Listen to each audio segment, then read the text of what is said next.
Hello and welcome to the next episode of Stripping the Dipping. I'm your co-host F1BLAG.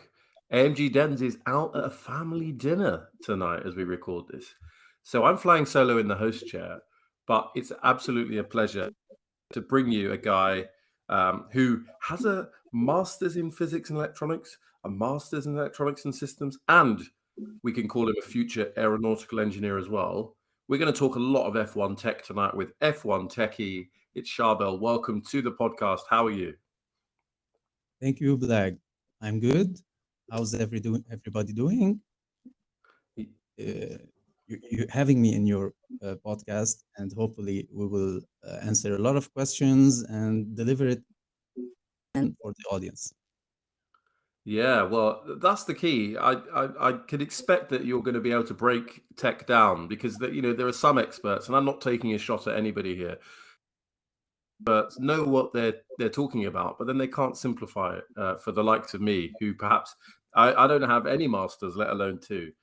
So I'm looking forward to getting into it. The first question I tend to ask, and we always tend to ask, is so if people haven't seen your account, F1 Techie, they haven't heard about you before, let's say, although that's quite difficult because you've got lots of followers.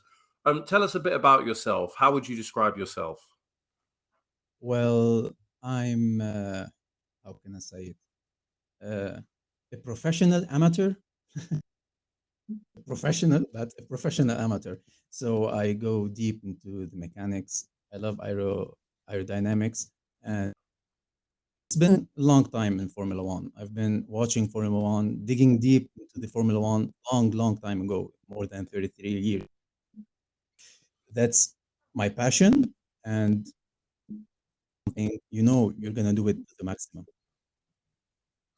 Amazing. I mean, we can go a little bit old school then. 33 years. So we're talking, when did you get into the sport? Senna Prost era? What was your first Yeah, memory of the sport? in 1990. Wow. Oh Yeah, my God. Some of the most beautiful cars. For me, that's the most yeah, beautiful era. Would amazing. you agree Yeah, or? it's amazing. But favorite era was last year, and Ooh. yeah, because the development of the cars was so amazing last year. Plus the power unit, even though we have 1.6 liters V6 engines, but the output of these is unbelievable. Even if you compare it to the V10, V12, whatever, okay, the V10 and V8 are big love oil and fuel, but if I'm looking to compare apple to apple as output performance, this era is amazing. These engines we have right now, Well, then I guess you've been a happy man since what, 2014 all the way through to yeah, 2026. Yeah. yeah. No, not Or 25. yeah, before 25. Let's not talk right now about 2026 because it's a little bit, how can I say it, hate love. Okay, it's a Mm. hate love relation. So we're gonna talk about it, but the best era is right now, right here we're living as power unit, not as ground effect. Okay, so I'm talking about power unit right now.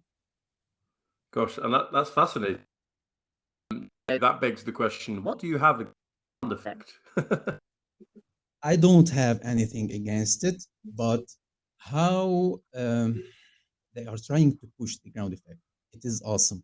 I know it is awesome, but if you compare it to last year, ground effect has a big disadvantage with low speeds. Okay, especially with low speeds. And if we compare lap times, we're slower. Even though with the same engine, we are slower in lap times. But in with ground effect, it's created a better racing. That's what we need. Better racing. Mm. Cars can follow each other more. Why? We're gonna talk about it. We have wheel-to-wheel action. In the past, we couldn't have wheel-to-wheel action because cars were prone to uh, around 20 years. So these cars more resilient, if we can call it, uh, about these area around the car, so we can have closer cars in the corners, and we have action wheel to wheel. It can goes up to 3 in a row. It's not about waiting for the DRS, open the DRS, and pass for the first, for the second, whatever, but action on the corners, just like we used to watch it back then. Senna, Prost, even though in the 76 with the Lotus, you can go whatever you want. Back then, it was awesome racing. So I want to get onto the racing in a second. You were talking about the cars being slower this season. Do you think it's got anything to do with the fact they're sort of 100 or 200 kilograms heavier than they used to be? I mean, here's a question: why are they heavier? How have they become so heavy? All right, heavier is the enemy of racing, motorsports, any kind of any kind of racing. I'm gonna compare the weight 2021 cars because it's the closest as a power unit. So same battery, the same power unit, same components. What changed is the ground, the car in general. So it got heavier because they had a problem. Of course, they were too flexible. They don't want it to be flexible. They had to make it harder. You're using more carbon fiber. You're using more components to make your floors heavier. We're having a problem with the new regulation. No one knows how these cars are gonna perform on track. I'm not talking in the wind tunnel or simulators, the CFDs, because they have a close idea, but on the track, it's the most important because you can have a lot of problems on track that you cannot simulate and the CFD on your PC, which we've seen it purposing. We had in the beginning of the season. This problem couldn't be simulated in the wind tunnels. So the engineers would solve it. So you had to solve it on the track. How did you solve it? Okay, it's flexing a lot. So flow from the air needs more air. So we need to make it harder. How can we make it harder? Okay, we throw some floor stays. We thicken the floor in some places. This is extra weight. Extra weight means you're in big trouble. We've seen Red Bull being chubby 10 kilograms more than normal cars. When they went down in weight, they were very fast, and then they gained weight again, and they were slow. So in Formula One, it is calculated that 10 kilograms extra weight, it will cost you between 0.2 and 0.3 seconds. So, which is huge in Formula One. Yeah, well, we saw last weekend that it was the difference, I think, between first and third, first and fourth. So it can be a huge difference at particular tracks. So here's my question to you then, right? So people that listen to the show, they know I like Lewis Hamilton. They know that I want him to have his win this season, to maintain his perfect years in a row with at least one win. It is. Mercedes, sorry, go on. Go on. Yeah, I can see it. It is coming. You think so? Yeah. They were so close.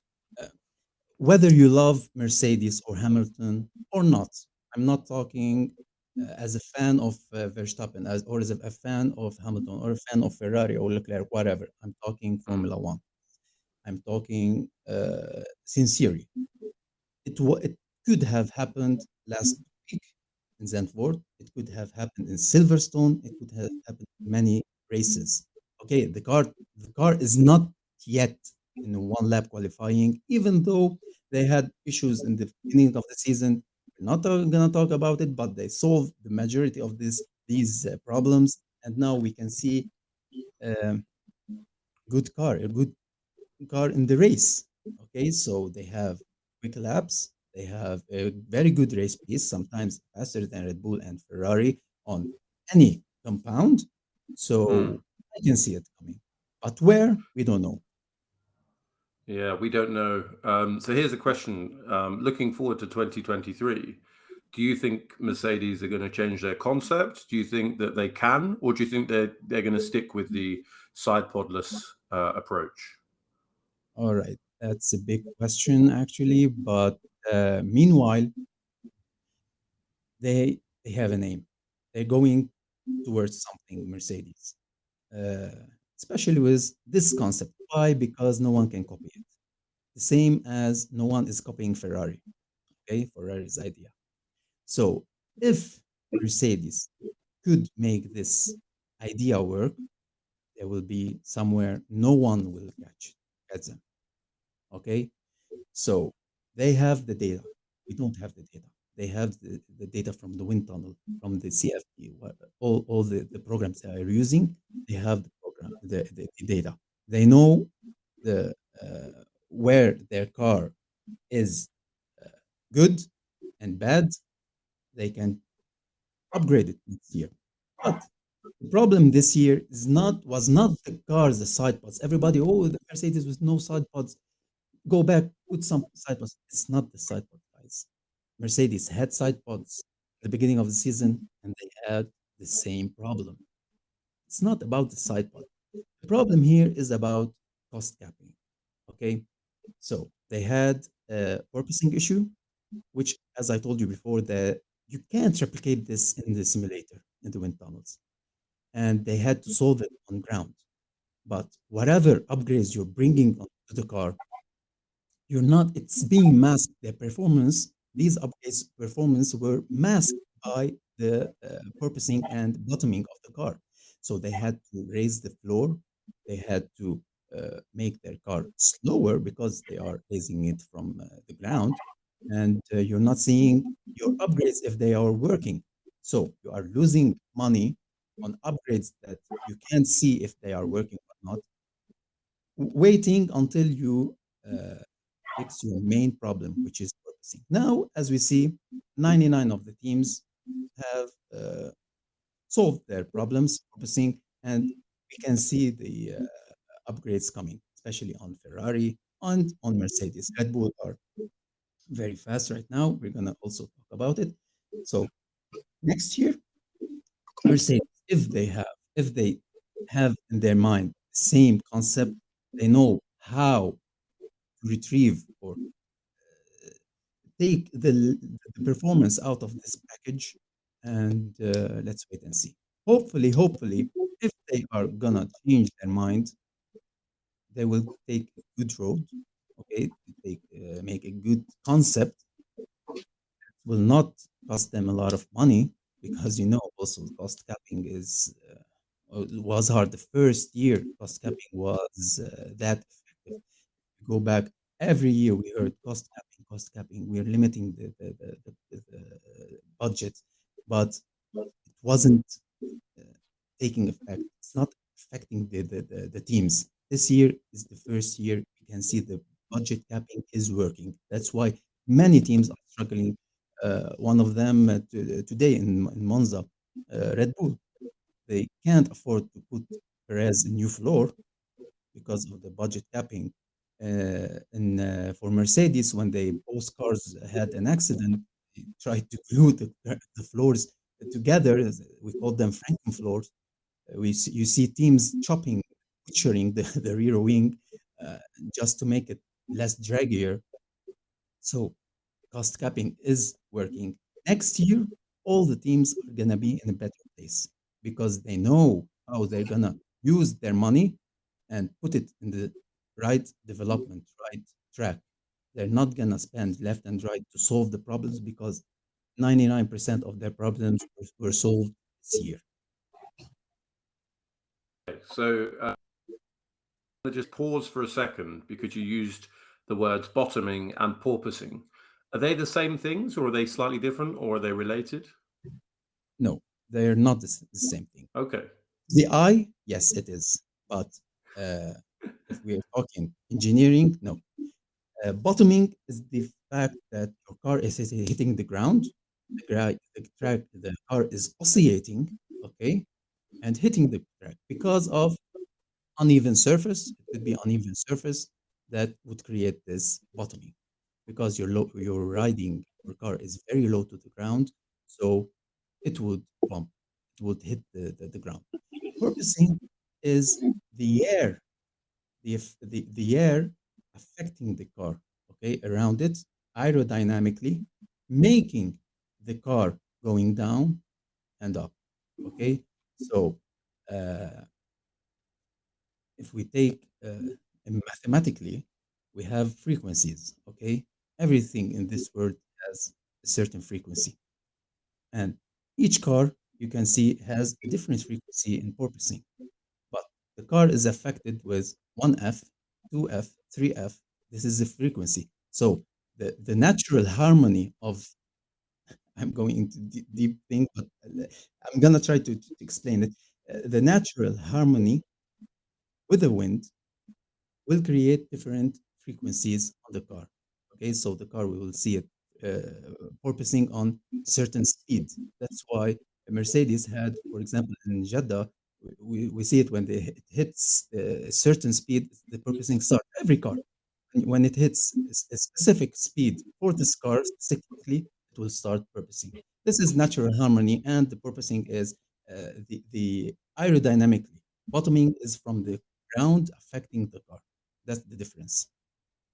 Okay, right. Thank you. So now that was the timeout. Let's move on to, Red Bull for a second. So you suggested that Mercedes came into the season and their big problem wasn't necessarily the side pods; it was the issue with unexpected porpoising, which they could not have predicted in the wind tunnel. But Red Bull seemed to start the season either unaffected or in a much better place. How did they start the season in that place? Was it luck, or did they know something that Mercedes didn't? When you have Adrian Newey, believe me, it's not luck. Okay, so we have to give it to Red Bull. They they got it 100%. They got the rules 100%. Uh, the car came to winter testing. It was really fast. It was unique.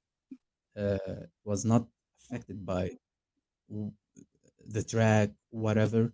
So the least car that had purposing was Red Bull and Alfa Romeo in the beginning of the season.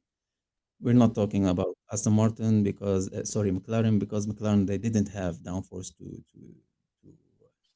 recreate the purposing, but Alfa Romeo and Red Bull were the least cars with purposing, and they got everything right. We're not gonna talk about the ground or the play or the flexi floors, but they got it right. Okay, so they got it right. And then sort of a couple of races into the season, maybe we were in, can't remember when, was it Silverstone? The FIA discovered that their tests on the floor weren't Yeah, necessarily observing a degree of flex that exceeded the technical directives. So in yeah. Spa, they brought in a new test that allowed them to enforce those directives. And we thought that Red Bull and Ferrari were going to be pegged back. That maybe Mercedes will be back in the fight. We've seen Ferrari seem to struggle, perhaps, but Red Bull, particularly when we were in Spa, were a long way out front. What do you think that was about? Do you think Red Bull have made improvements elsewhere, or does it just turn out that their flaw was legal all along? First of all, Red Bull were very smart about this problem. They started working on it 3, 4 races prior Spa, okay, with especially with Checo. So they got everything right, and they went to Spa. Ferrari, they didn't work on the problem. That's why from Spa on, we saw Ferrari are zero point 0.5 slower than it used to be.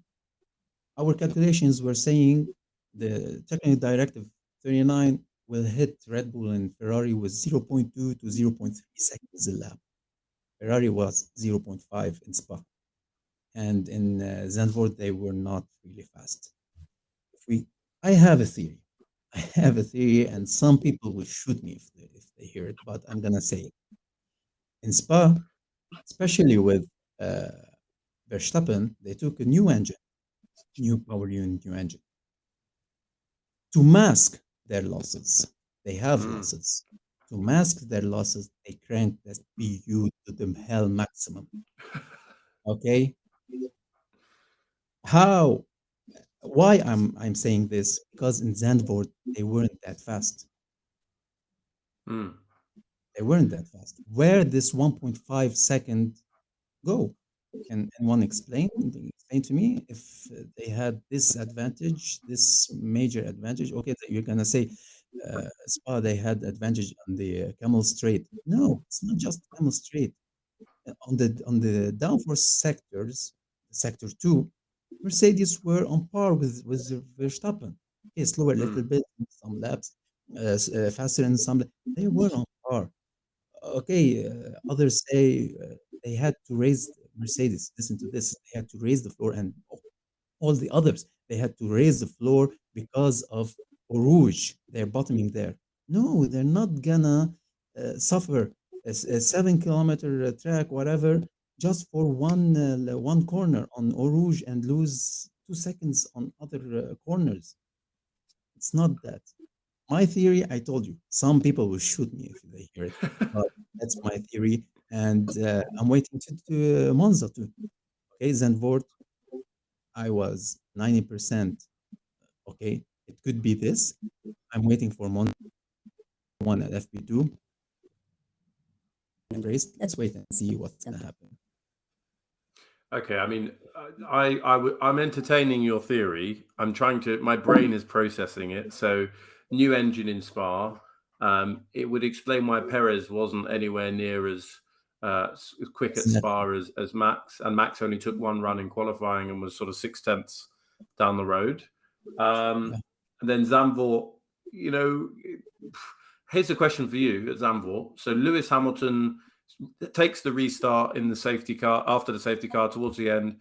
We hear now that he was in the wrong engine mode, I think, but Yeah. Yeah. Max Verstappen chewed him up. I mean, and also the Red Bulls look quick there anyway. So yes, they lost their 1.8 second advantage or whatever it was. But Yeah. are you telling me not that fast? To me, they're still first, right? They're still the fastest car on the grid, surely. Yeah. Yeah.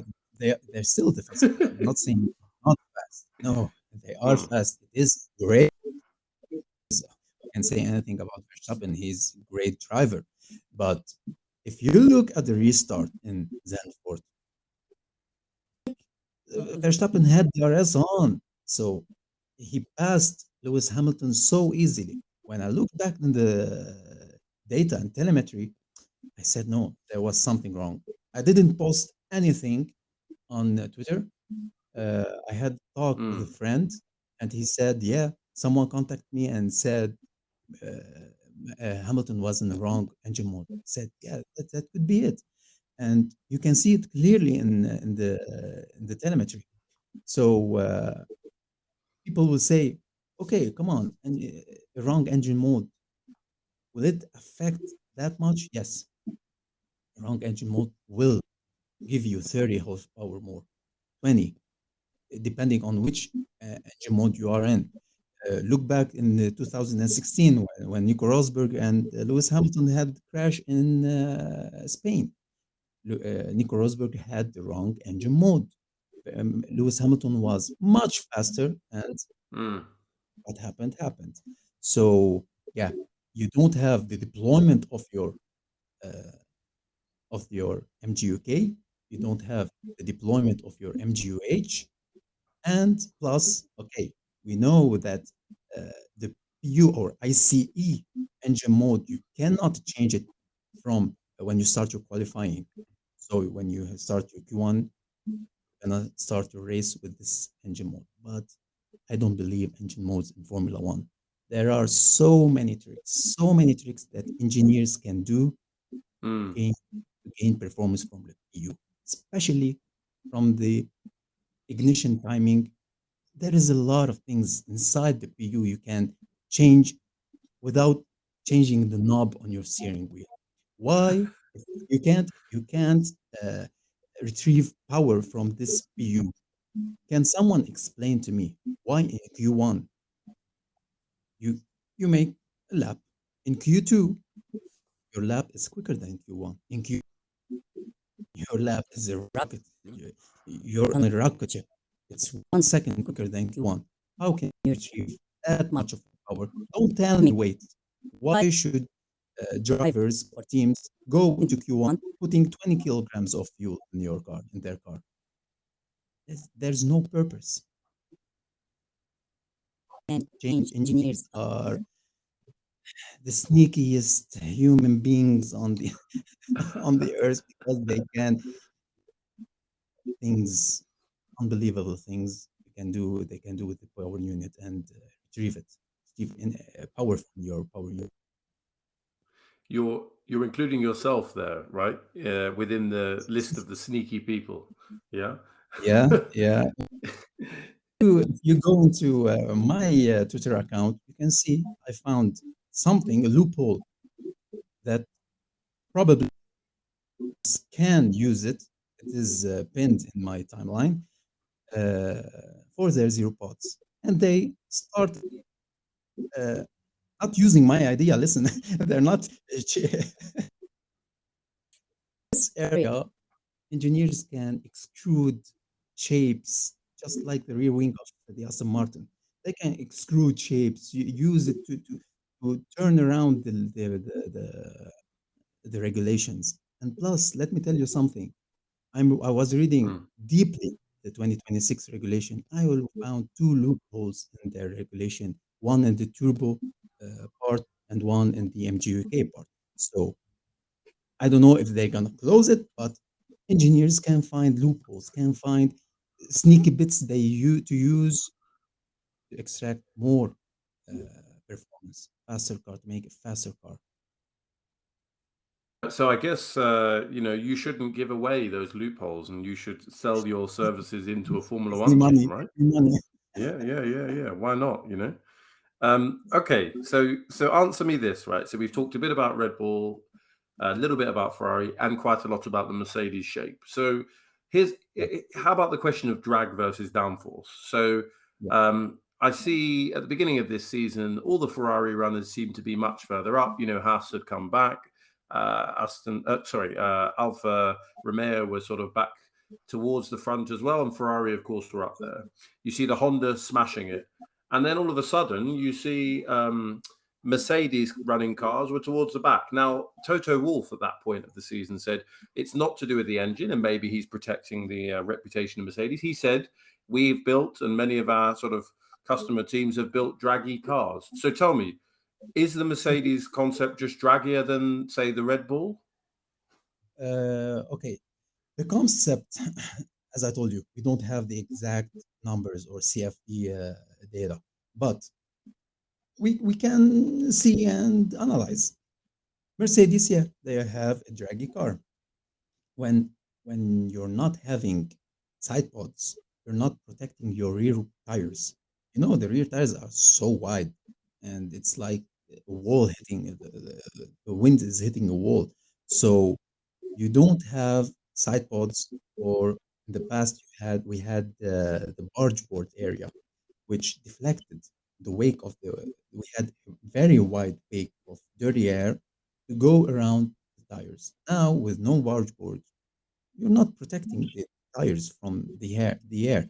So that's the main problem, I think, from Mercedes. If we take a look at Williams, Williams had the fastest sector one in Spa. If the engine is down on power, how did they get this with Albon, the fastest first sector with the highest top speeds? So it's not the engine, it is drag, especially this year. New regulations, new problems to solve. Yeah, Red Bull, they have the most streamliner, if we can say, between all the cars. Mercedes have a draggy car.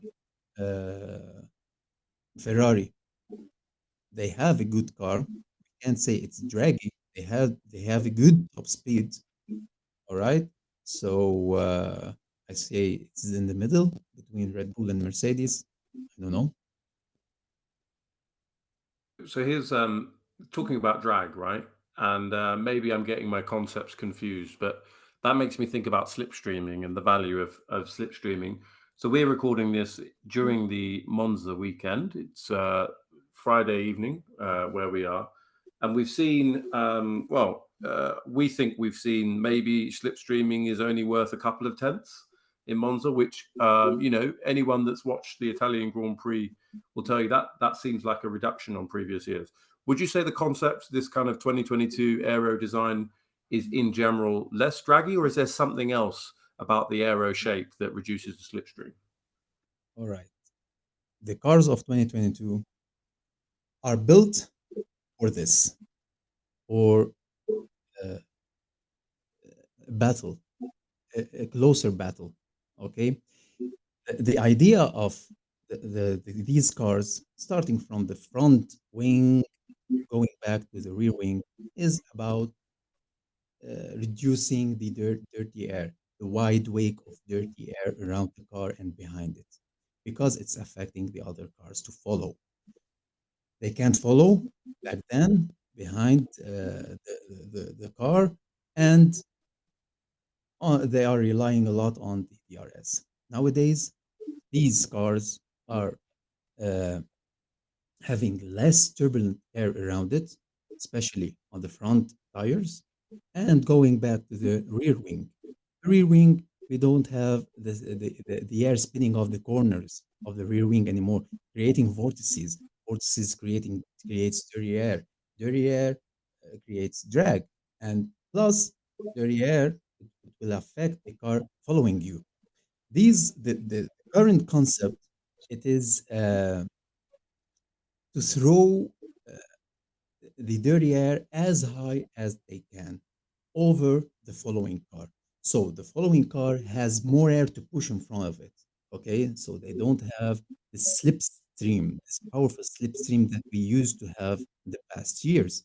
So that's why the DRS is less effective than before, but it is being compensated by the car is closer to each other going out of the corner. So it's give and take. In general, if we take the numbers from going out of the corner to the end of the straight using the DRS, I think it's the same between last year and this year. What it's being lost by the DRS and slipstream, it's being gained corners. Okay, that makes sense. So, when this episode comes out, we'll see the proof in the pudding. So, those of you that are listening right now, think back to the Italian Grand Prix. Were the cars able to follow each other much closer coming out of Parabolica, or I think it's called Curva Alboreto now? Yeah. And how did they look down the straight? And you can see whether our esteemed guest F1 Techie has got his stuff right. So. Let's Speaking about the shape. Oh, go on. Yeah, go on. so one thing. Yeah. People say that Monza is an easy track to overtake. But let me say something. That's what I'm waiting this weekend for. All right. In the past, it's not easy to follow, especially if you have to pass, especially if you have a DRS train. Everyone has. So passing in Monza is harder than you think. I'm waiting for this year to see how this 2022 cars will behave. Okay, especially following and overtaking on the start finish line. Will it change? Will it change our mind and our thoughts that Monza is not very easy? It's not a place to very easy to overtake. So let's wait and see. Yeah, let's wait and see. And in the future, where our listeners are, you'll have seen and you can comment. Come and find us on Twitter at F1 Techie, at F1BLAG, at Strip the Dip, Stripping the Dipping official Twitter account. Let us know what you saw. Be really interested to see that as we come out. So let me ask you a question then, right? So Dens and I have really gotten into IndyCar this season. Yeah, Really enjoying it. It's a spec series in terms of the chassis, or the aero is all designed by Delara. I don't know if you follow it, or you've seen the shape of the cars, but we know that yeah, Colton Herta is in contention as the time we record this to join F1 in the AlphaTauri team. yeah. Could you, if at all, could you describe maybe the technical differences between an Indy car to someone like me, a basic guy, the differences between an Indy car and an F1 car? The difference is in the performance, braking, especially braking. The Formula One is heavy on the braking. So everyone coming from any series to F1, they're going to be surprised by how tough, how hard the car brakes, the G-force generated when you brake, plus the acceleration of the F1 car. That's the main difference. Probably when driving a Formula One car, you have a lot of things to do while driving, especially in on your steering wheel. You have a lot of programs, a lot of modes to change, a lot of things to dial on your steering wheel. So it's gonna be hard to adapt uh, with these high tech, can I say it, high tech cockpits. So that's the main problem. And for Colton, I think the main problem will be this: he is a good driver.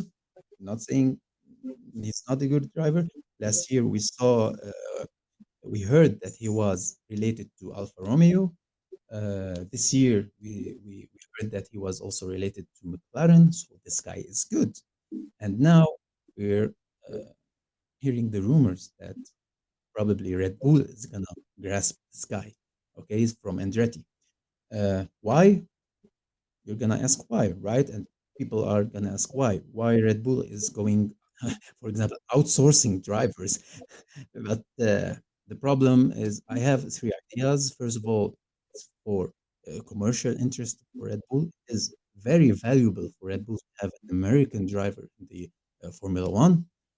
Two, Liam Lawson, I don't know, he's not performing right now, so they would upgrade it, right? And third of all, Eurovips. We saw what happened with Eurovips throughout this season and what happened. So Red Bull, they don't have right now anybody, but still it is rumor. These things are still rumors, especially if Pierre Gasly will be linked to Alpine, then I think Red Bull, they don't have anyone else to put in the AlphaTauri seat. So I think Herta he has a great chance to be in AlphaTauri if Pierre Gasly will move to Alpine. That's an interesting analysis, and I agree with you on the commercial side. Having Colton Herta, who I think has caught a lot of people's excitement in the US, and having just generally an Yeah. American driver in F1 will drive eyes on that car. But will he be lent by Andretti? I don't know. What do you think? Know if he's gonna be the contract will be completely with Red Bull? Will he be lent from Andretti to Red Bull?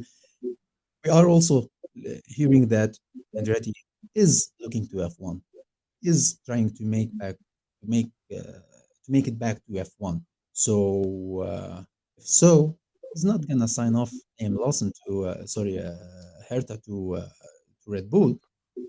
But also, let's wait and see. Yeah, let's wait and see. I don't know why, but we had Mario Andretti on the podcast a few months ago, and of course the team is run by Michael, his son.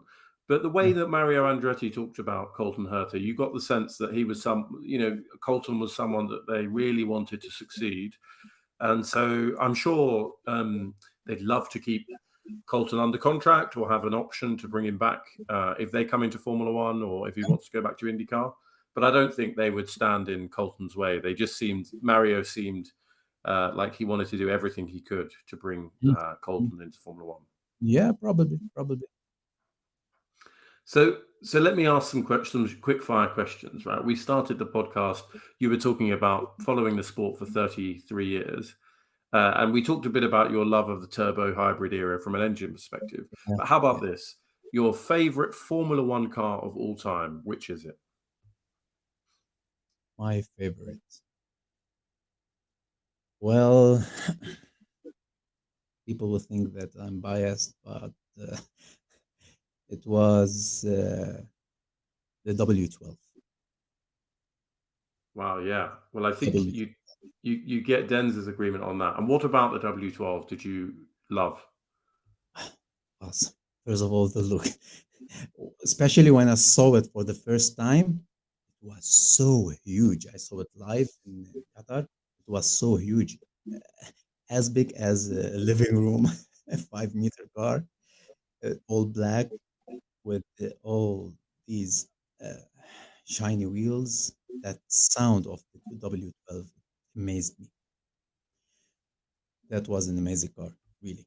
I can't describe it. I don't have the right words to describe it. Uh, yeah, that that for me was a beast. Yeah, I mean, I can't disagree, and it's a shame that the development of the W12 was sacrificed or compromised, I guess, to focus Yeah, on the W13. yeah, exactly. Who knows what could have happened? I mean, I understand they only had one major upgrade package that year. I think it was at Silverstone. Silverstone, Uh, yeah, they yeah. got a major upgrade and the engine also. Listen, let me tell you something, especially about Mercedes. I've been following the Mercedes engine since they came back to Formula. So there was no year in in Mercedes engine was not a contender. Even though when they had the problem in the 2000s when they prohibited a special uh, alloy to be used inside the engine, which Mercedes used to use in 1998 and 1999, and we saw all these blow-ups with the 2000 car, but had the most powerful engine ever. All the years they were in Formula One, and especially in Brazil last year. People will say, yeah, they brought a special engine. No, they did not brought the special engine. They cranked it to the maximum. That's what you saw in Brazil was the maximum performance of power unit of the 2014 till 2025 power unit. That is spectacular machine. That is spectacular power unit. That's why I love it. You have the turbo, you have the MGH acting, which is the, the most the ingenuity, the smartest device ever created for me in Formula One was the MGH. Unfortunately, unfortunately, we're not going to see it in 2026 cars. So the MGUK, okay, it's gonna try to compensate the the lack of MGH, turbo lag, and all of this, but from my point of view, we're not going to see the same performance for the first year.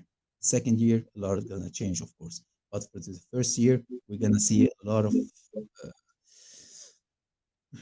they're going to be down on power, if we can say that. So these current engines are the best for me, regardless the sound. The sound, they have, okay, it's not an F1 sound, but as I told you, I look at the output, at the performance. These years engines are the best.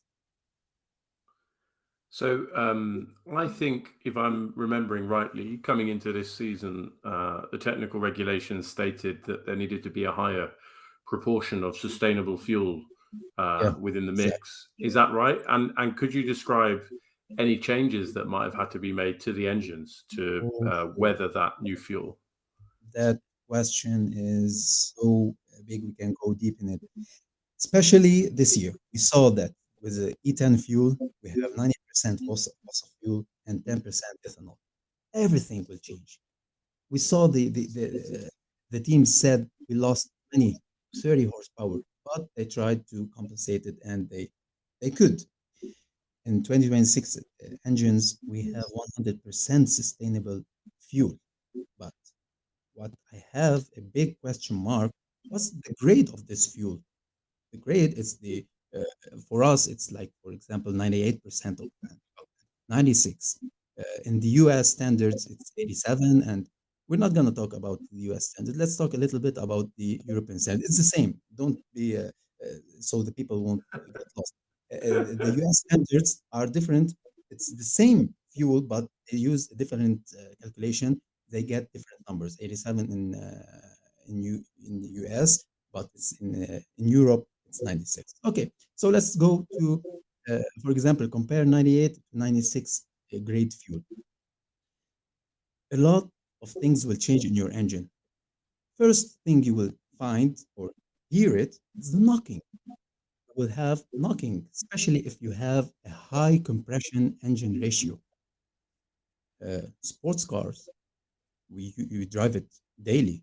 Like, for example, AMG, Ferraris, Porsche have high compression ratio in their engine, different than the normal cars like Renault, like Kia, whatever. So higher compression engine needs a higher grade fuel. Why? Because lower grade fuel at 96, it will pre-detonate before its time.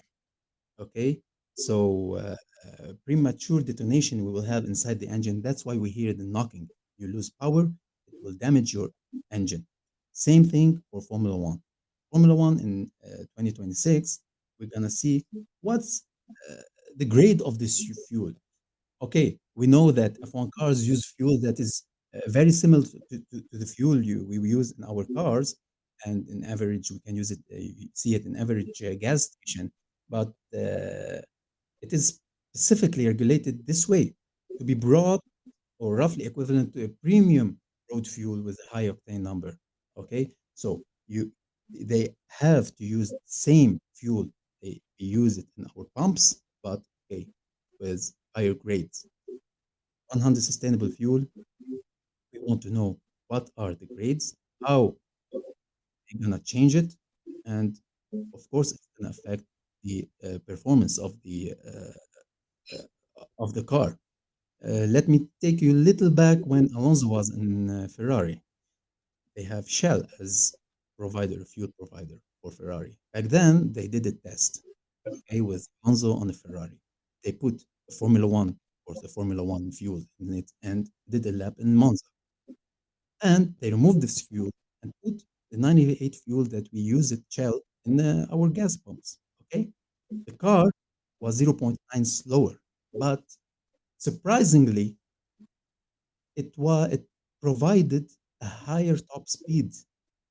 That's how fuel affects the car. It was slower, yeah, but it provided a higher top speed. It means higher grade fuel, 88, 110, whatever they are using, it's gonna give you the acceleration, bigger explosion, a bigger pickup from the corners, going out of the corners. So on the same car, look how it changed. Let's go forward to 2026. This sustainable fuel is gonna affect a lot of horsepowers in this power unit. How can they compromise? How can they find the lost horsepower?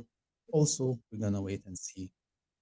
Probably they're gonna start working on it from today when the regulations are public and approved. Teams are starting to work on it. We heard that Red Bull started their 2026 engine. It was one cylinder, one piston, but they started an engine in their labs. So everyone is having a head start. I mean, this is fascinating stuff. Things that I couldn't have understood before or hadn't really thought through, and you're explaining them so clearly. So I really appreciate it. So we've talked about flaws, we've talked about sort of drag, we've talked about engines, we've talked about fuel. So let me ask you a final technical question here before we, again, I've got a few shorter ones at the end. The tires, right? So we see maybe not so much in Zandvoort because the hard tire was working, but we've seen on a few occasions Mercedes would turn up at the track and they can't get the tires warmed up as well as other teams, to the extent that I can't remember where it was, but at the start of a stint, you'd see Lewis dropping back, Yeah. and then eventually catching up. Is that him managing his tires, or is it No, the Mercedes unable to bring the tire in? And if so, what is that? they are unable to bring the tires up. Okay, if we compare Mercedes path throughout 2026, we can find each year they have a different. The car is performing differently. Last year they didn't have a problem. This year they have a problem. The previous year they had the DAS. Okay, before the DAS they had a problem, a small window. So Mercedes have a problem with getting their tires to temperature. Why is that? From where the problem comes? It comes mainly from the suspension. Okay, when Mercedes in 2014 they had the frick system, which is the link between the front and rear suspension. Okay, it's called the frick system. They were unstoppable. Everyone in the every team had his own version, its own version of frick system, and they are free to ban it. When it was banned, we saw Mercedes lacking on the window performance. The following year, okay, we found that Mercedes had a good system, a good suspension. The Mercedes are very great at creating suspensions. And until this year, where we have simple suspension, the J dampers are banned. Okay, I'm gonna talk a little bit about J damper. It's a bit humor, but I'm gonna talk a little bit about it. When the J damper was banned, we saw Mercedes went backward. People are gonna ask, what is J damper? J damper is the code name of special suspension was developed in McLaren 2007.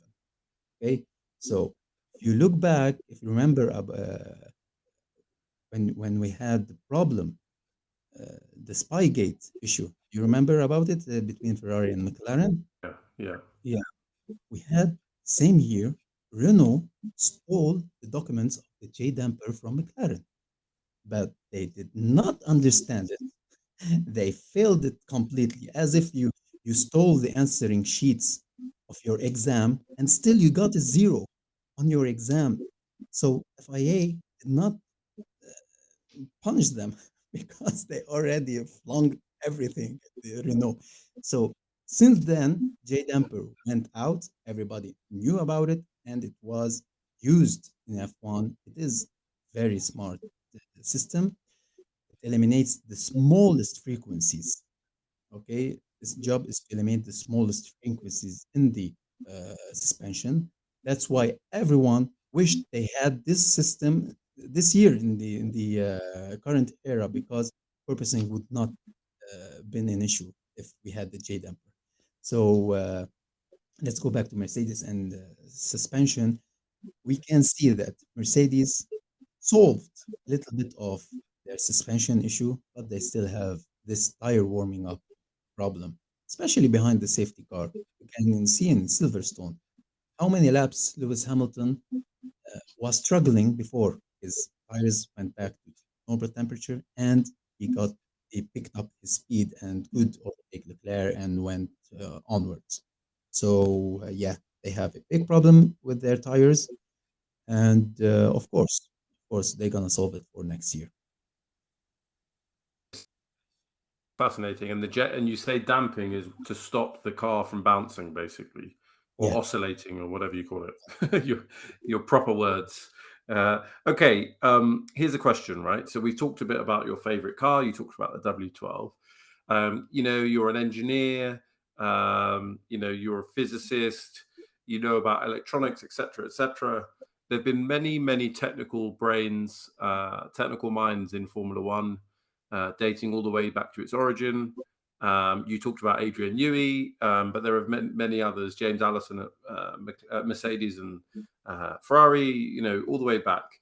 Who do you admire most out of any of these sort of technical minds, chief technical officers, whatever the job title is, who would you say is your favorite throughout Formula One history?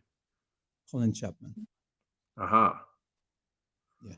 And tell us about what really attracts your admiration for him. Because he found solutions for something that doesn't exist. I don't know how to explain it. So he's a genius. This man, Colin Chapman, is a genius with his creations, with the idea that he had, that he introduced in the F1, especially the ground effect, especially in the Lotus cars with the ground effect. And so Colin Chapman, for those that don't know, became or was the team principal of Lotus. But actually, so Lotus, I'm trying to think when they came into the sport, but it would have been the mid 60s, right? And Yeah, Jim Clark was their main driver, and sadly, he passed away. There was an accusation about Chapman that he was always designing cars that were on the edge in terms of weight and so on, that it did create risk for the driver, but he did also drive innovation in the sport. And you can see that if he gave world championships to drivers in the kind of mid-engine or rear-engine era, all the way through the aero era as well. Which of the Lotuses would you point to, or which sort of era of Lotus would you point to with him at the helm? 76, 77, 78. But So listen, about yeah, Colin Chapman designing, everyone is designing cars on the edge. of We course. can't forget 1994, the Williams. Rumors were saying the steering column was thinner than it should be. You've heard all these rumors and everything. Everyone tried to shave weights. Everyone tried to find the limit. When McLaren introduced the carbon fiber, everyone said, "You're nuts. How are you? How are you going to protect your driver with this device that evaporates?" Okay, and everyone will invent something. I have a theory, just as crazy as the theory about Red Bull. There is no legal car in F1 history back then till today. There is no legal. The cars we see today, Red Bull, Ferrari, there is no legal car. There is something hidden. Every team will do something illegal until it will be known about, exploded to the media. No car is legal. That's fascinating. Okay, so maybe there are no legal cars, but we're coming. We're past the halfway mark of the season. We're actually coming towards the end. It's quite sad. When I sat down for this interview, it was already dark outside, and we started recording at 8, so we're definitely into the autumn. So you look at the trajectory of the cars. You can see, obviously, you're suggesting that the Mercedes have sort of solved some of their major problems. Red Bull may be trying to mask the sort of performance loss, having now adhered more strictly to the technical regulations to do with the floor. Where do you see the cars at the end of the season? Do you see Red Bull still at the very front? What, do you think it will be closer? Where do you see the order? Let's say you have to put them in order: Red Bull, Ferrari, Mercedes. Could you put them in order when we get to Abu Dhabi? Yeah, yeah, we can do this. It's obvious. Red Bull. Listen, I will say this again. I don't have anything against Red Bull. Don't the people that's gonna listen and hear that, okay, he has a crazy theory about cranking the engine to mask it. That's my theory.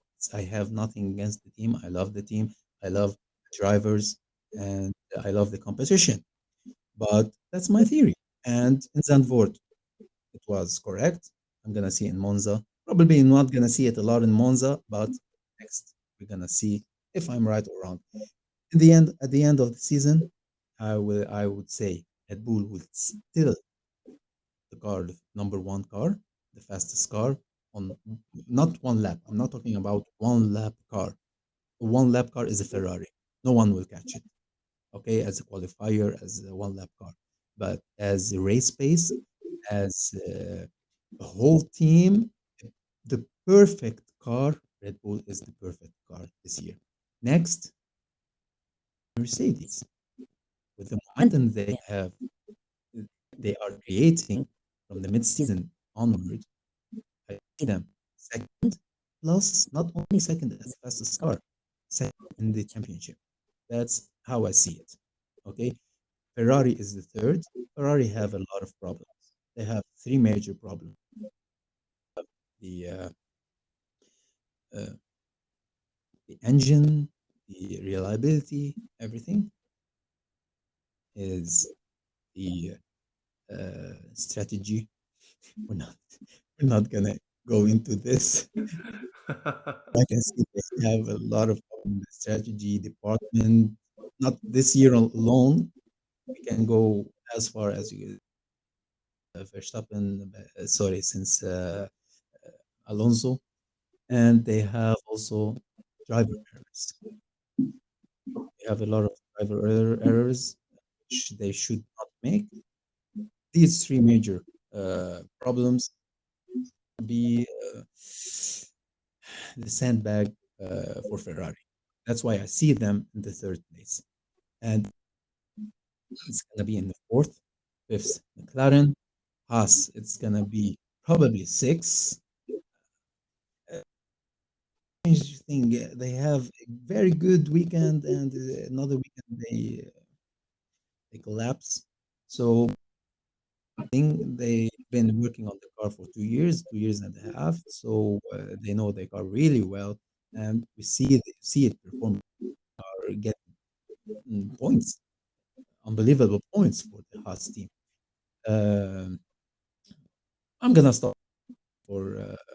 I'm not gonna go for Alfa Romeo, Alfa Tauri, and because they have their ups and downs, and they're not progressing.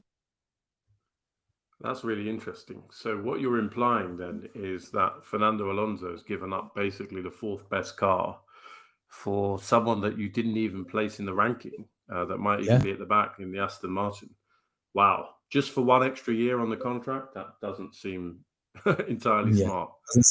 Uh, I had before the rumors were starting. I had a tweet saying Fernando Alonso is in the best mid car comparing to others, and next year Alpine is in a better place. They have a good engine. They have Ferrari. Let's build the strongest engine we can build, and the reliability throughout the road, throughout the races. Okay, and now we see Alpine has a great performance, great engine. They have low drag car in other cars, and with Fernando Alonso, it will sting you. Fernando Alonso. Ocon is very good also, but especially with Fernando Alonso, it will sting other teams, and we will see it with McLaren. They are ahead of them in the championship, and next year I see good stuff coming for Alpine. okay, well, hopefully, whoever Fernando Alonso takes his frustrations out on, they'll survive. Because, yeah, the Alpine looks quick. So let me ask you a final quick question, which is we've talked a lot about tech today. We've talked a lot about technical detail as well. Who's your favorite driver? And two bits. First one, current driver, and then if it's different, I don't know, of all time. Oh, that's not fair. That's not fair. No pressure. Really not fair. Well, let me tell you something. I started Formula One.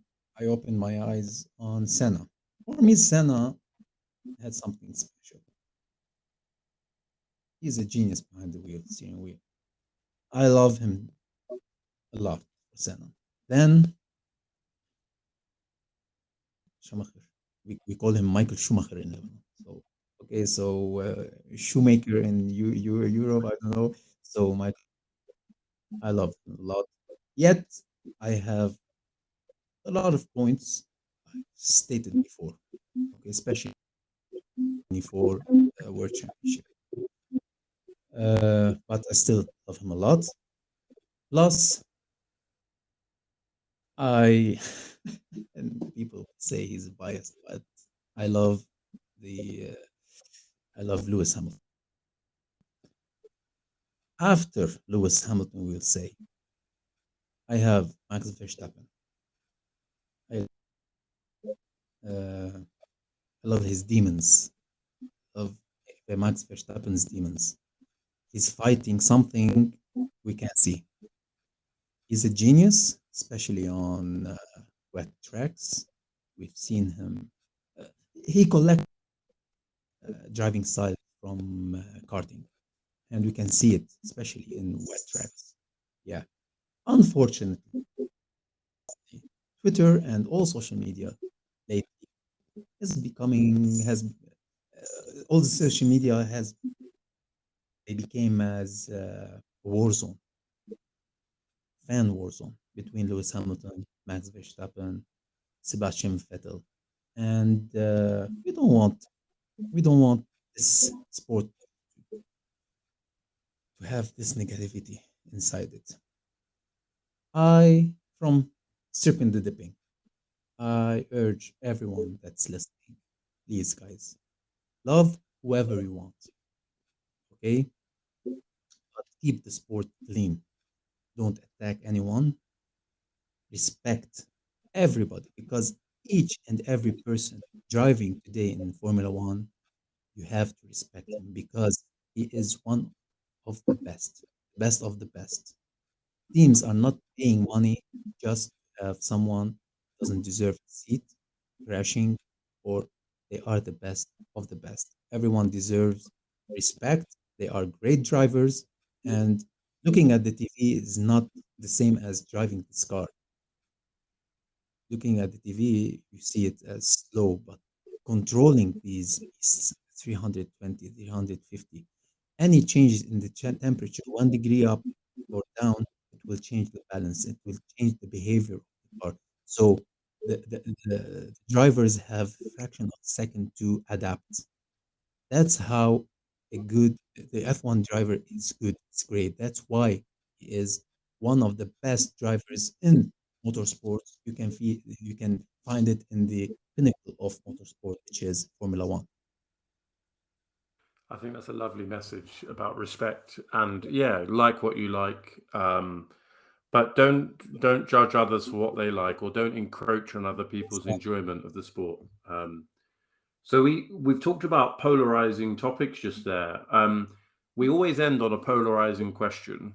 So I don't know, are you a big fan of pizza? Do you enjoy the occasional Oh, of course. circular dish? Yeah, of Okay. course. It comes in So square balls. exactly. The engineer, exactly. Uh, so let me ask you a question. Pizzas, Yeah. pineapple or no pineapple? What do you say? No pineapple. No pineapple. For me, no pineapple. Eat whatever you want, dress however you like. For me, no pineapple. I don't have anything against people eating pineapple on their pizza. I will still sit with them on the same table while they are eating pineapple on the pizza and I'm enjoying my pizza and beer. Oh, good. And tell me, what is your preferred topping on your pizza? Pepperoni. Pepperoni. Yeah. There's a consensus around pepperoni. We're gonna have to meet up. Get bring together the guests. Pepperoni. Yeah, yeah. If you like pineapple, be assured that I will bring you the pizza having a pineapple on it. That's love. I appreciate that. That's tolerance. No, I'm not. I will not accept the pineapple on my own pizza. But yeah, you are free. Others are free.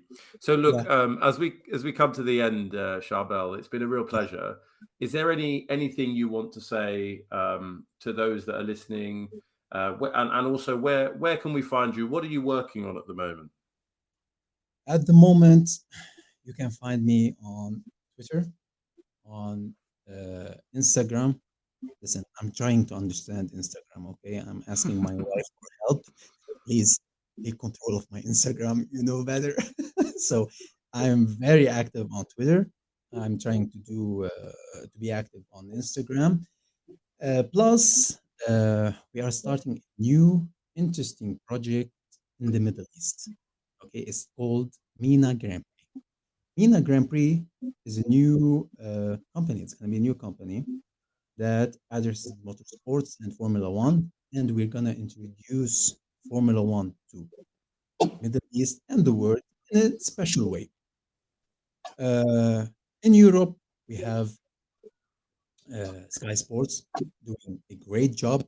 In North America, you have ESPN also doing a great job.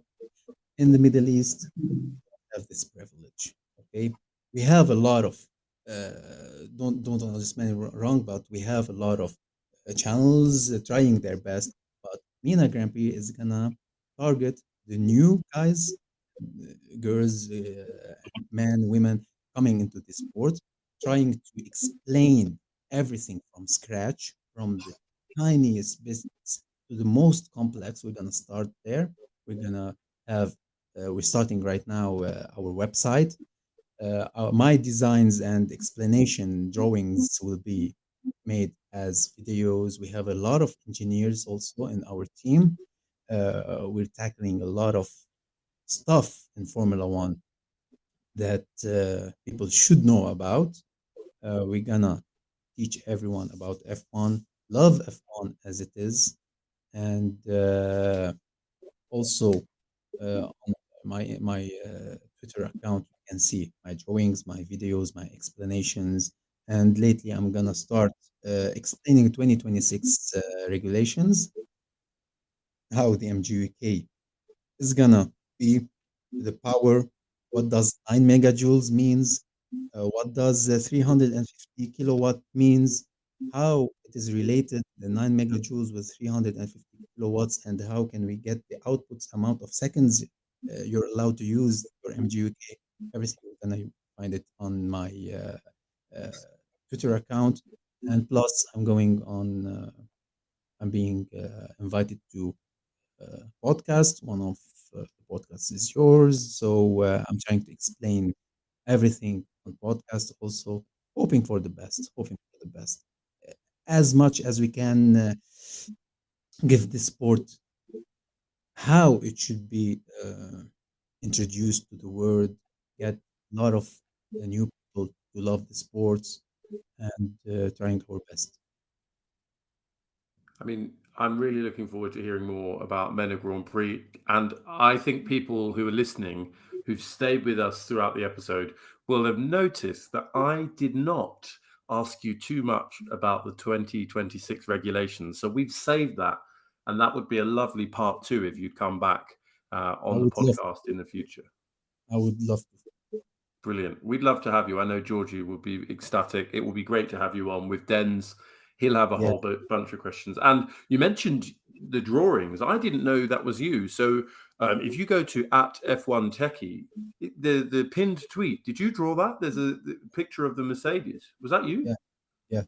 Oh And my I drew gosh. also the rear wing of the Aston Martin. I drew the MGUH and MGUK of Mercedes. What else do I have? Oh, I drew the before the 2026 regulations were out. We knew that the MGUH was gonna be scratched. We were hoping for something called variable variable turbo geometry. I drew it on also my account. This will eliminate the turbo lag. Unfortunately, in the it is written variable geometry devices are not allowed. So now we're stuck with this with a lot of turbo lag. You could see that you're going to get very passionate about this in the next episode that we have you on, Yeah, which would be yeah. brilliant. Can't wait to I would explain a lot strong of go on. things. I It can't would be wait to brilliant. explain a lot of things. You a calculator, put it aside. We're gonna go do a lot of calculations. So get ready. I think this was 101, and then the next course is the advanced course. I think those that have Yeah, listened, will be ready. So this is part one. Listen to this part, then come to the This next part, one. yeah.